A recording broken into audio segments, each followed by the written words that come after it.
Hello and welcome to Why Wait Real Estate Podcast. Today my guest is Nick Britton. Nick Britton has served multiple positions in his career. However, being a preschool teacher was one of the greatest for him. He served as an advocate at the state level for children and special education. He is a graduate of the oldest private military academy in the nation, Norwich University, earning a Bachelor of Arts and a Bachelor of Sciences, and has received his Master's of Education from the University of Vermont.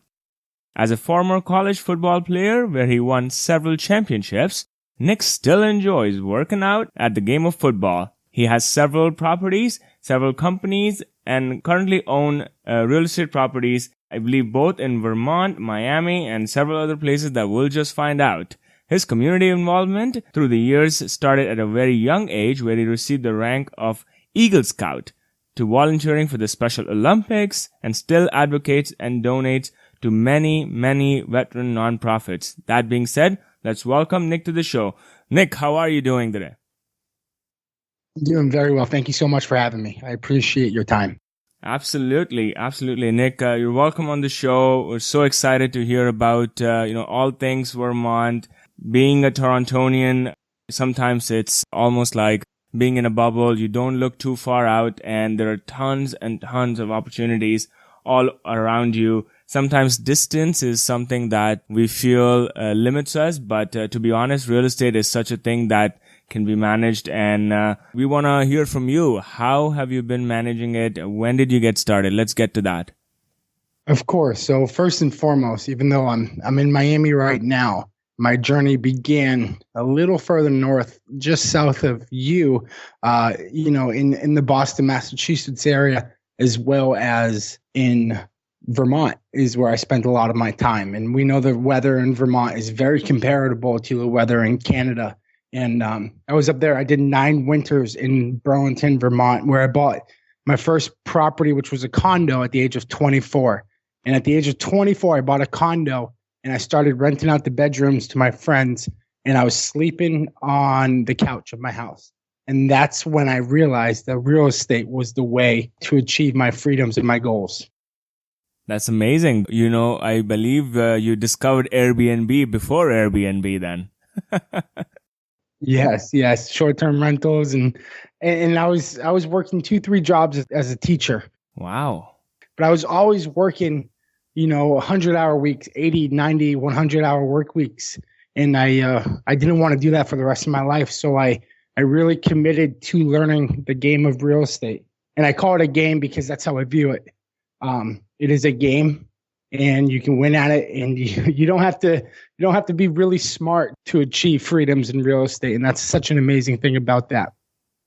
Wow, 24 years old, and you recognize an opportunity. You started renting it out. That's fabulous. So, when did you see the real change, and what did you do immediately after that?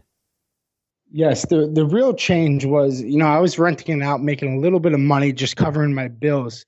But I started researching. Right, I'm a huge advocate for learning is power. All of your podcast guests, they are learning right now.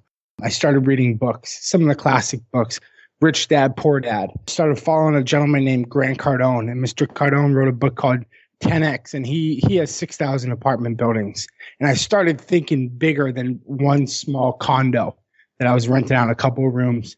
And that really was the big time moving point. And at the age of 26, I quit my job, which was a huge deal for my family, considering I had this advanced degree, I had a 401k, everything looked great on the outside. I quit my job and I moved down to South Florida to go full-time in real estate. And it's probably the best thing I've ever done. Wow. So tell me, at 26-year-old, which year was this? This is 4 years ago? 4 years ago. Yeah, so 2013. Markets are still recovering. Yep. From the recession. Did you find deals? What happened when you landed in Florida and started looking for real estate? Yes, the first thing I did was I learned the market. And for me to learn the market, I drove for dollars. I drove around a lot. But what else I did was really, I borrowed someone's MLS credentials, which is the multiple listing source, so I could look at all the properties. Usually, I've always asked realtors for their login, and they always give it to me because I like to be in control, and I'll be up to 3 o'clock in the morning looking at properties. So I was looking at MLS properties, knowing the market, and I was set to purchase a 7-unit apartment in Fort Lauderdale, Florida. Beautiful. And that was really my first big move was up to seven units in Fort Lauderdale. That happened within 9 months of being down in Miami area. So was it bank of Nick or bank of mom and dad? How did you finance it? How did you get in? What was your strategy? My strategy actually was hard money.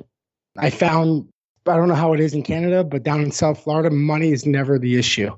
Right. I tell people all the time, if you find me a deal, I will come up with the money.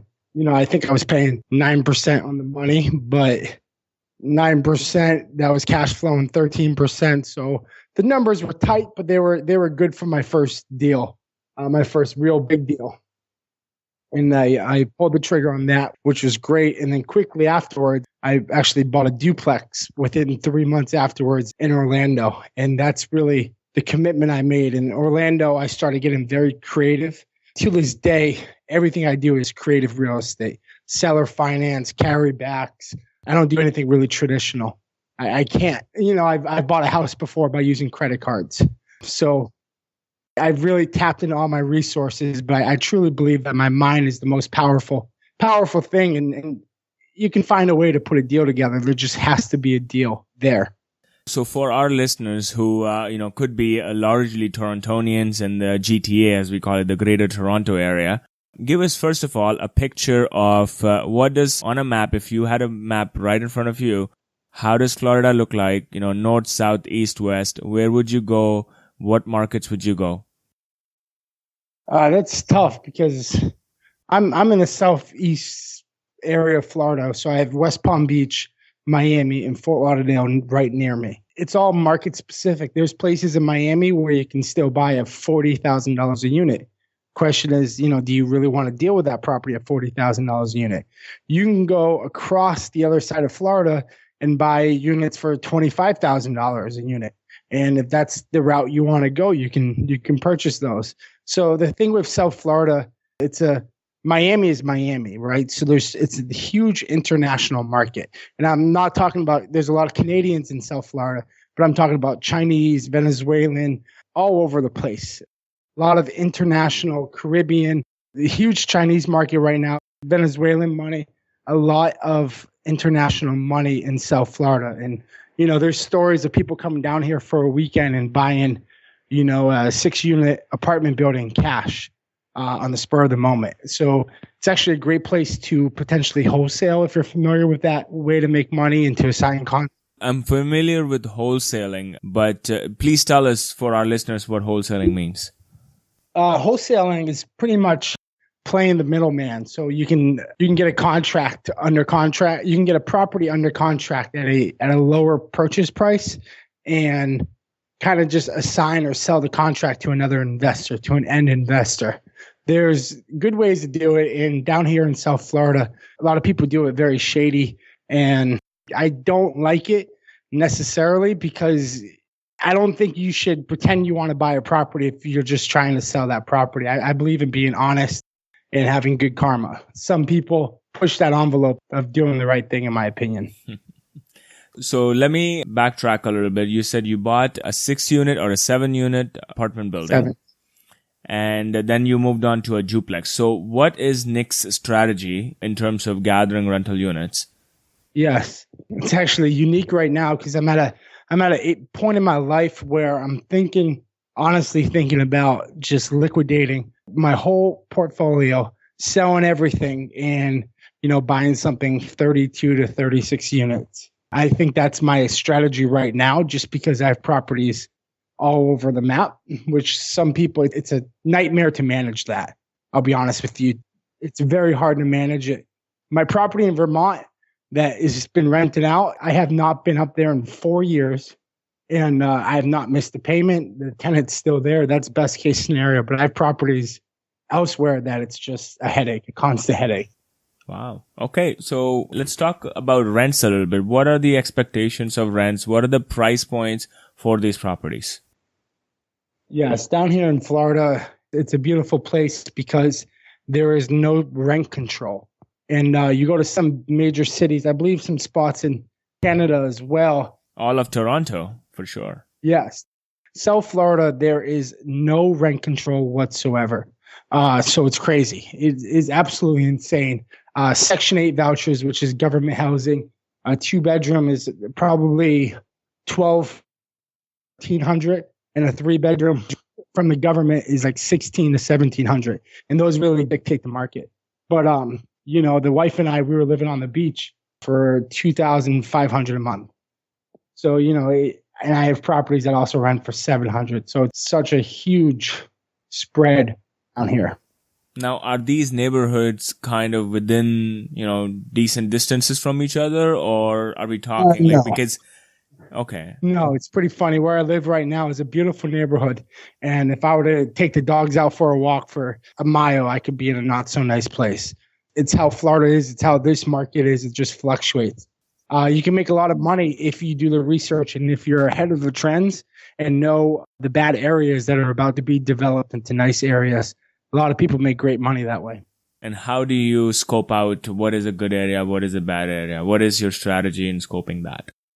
I follow very simple, I pay attention to stores that are going to business, such as Starbucks, Whole Foods, Trader Joe's, these big corporate entities that usually have a higher clientele of customers. And if I see one developing, I realize that's going to be a good neighborhood. I let the big guys do the research and development. No, that's smart. That's actually very smart. You don't have to spend millions and millions of dollars in researching the hell out of it. Absolutely. Yes, exactly. Okay. So you're thinking of moving into almost like a multiplex, a multiple apartment type of situation, mostly because now you have, about 4 years, I believe, 4 years of experience in the real estate industry. Yes. And so what would it entail? I guess, liquidating, getting into, working with your power team and working with your mortgage brokers or your lenders, but also scoping out the right property. Like, what is the strategy? Because that's a big jump. That's, managing 2, 5, 10 people versus managing families at that larger scale. I'm sure you would have some plans on how would you manage that. Yes. The way I'm excited about the potential management of that would be knowing that all my units are in one place. And to me, that's very exciting. That's great to me, knowing that everything is in one spot, whereas I'm not connecting rents everywhere. That makes sense. That's very helpful. Right now, technology is changing, so we can get paid, multiple ways. But it's challenging. I get my person in Vermont mails me a check, and that's not an issue. But then I'm chasing Orlando, and I'm chasing Florida. I'm driving to Miami. It's all over the place, and I really want to be centrally located somewhere with with something bigger, some bigger numbers. I made more big mistakes than I have big plays, but it all works out in the end. You can't be afraid to make a mistake. You honestly just need to jump in there. You need to commit to it. I know so many people who call themselves real estate investors, and they don't invest in anything. They just look at properties and dream and wish. And, I wrote a book about your dreams, about achieving a life that you can imagine. And you need to jump into real estate. You need to jump into this great business. Did the hurricane affect you? Yeah, I lost a lot from the hurricane. I'm still dealing with the Hurricane Irma. I'm still dealing with a lot of consequences of that. It's been a mess, to be honest with you. I was supposed to sell one of my properties for about $104,000 profit. And since then, I've lost about $2,000 a month for the past 3 months. And I lost that purchase and sales agreement. So now the house is still in the market. So I had about $120,000 swing since the hurricane. Oh my God. Yeah. Sorry to hear that. See, but it's what real estate is. You have to play. That stuff happens. I want to put myself in a position that, it doesn't matter when something big like that happens. And fortunately for me, I have enough cash flow to supplement my income, so I didn't feel it as much as I should have. But it was exciting knowing I was making a huge profit on a house to being back at square one. Mm-hmm. Absolutely. No, if they took away all your real estate one day, you will at least have that knowledge base, and I can guarantee you that you'll be back up on your 2 feet within no time. Of course, and that's really where I want to be at. I want to understand that, yes, I can lose $100,000 because of a hurricane, but I've made $100,000, and I've been able to put myself in a position where losing some money doesn't really mess up my cash flow. So it's kind of first world problems, It most definitely is. Okay, so you were mentioning about some advice. You were also talking about your book. Is it possible that the listeners can download a copy, or you'll be able to offer the links to the book somehow? My book's available on my website, which is Britton, Britton.com. Very basic. Both of them are available for download there. And the books are really just about facing your fears, living the life that deep down inside you deserve to have. And to me, real estate was my avenue to freedoms, my avenue so I can write a book, so I can travel the country, travel the world, and be a speaker, all because I've built a real estate portfolio that pays me every month. Amazing. That's amazing. Well, yes. Congratulations, Nick. I think you are a really, really great example for a lot of people out there who are hoping that they would start today or tomorrow. But the essence is, why wait? Real estate. So thank you again for coming on the show. Really appreciate your time. And we invite you up to Toronto. And anytime you come, please give us a shout. Yes, definitely. And I look forward to it as well. And I appreciate your time. Thank you. Have a beautiful day. You too. Bye-bye.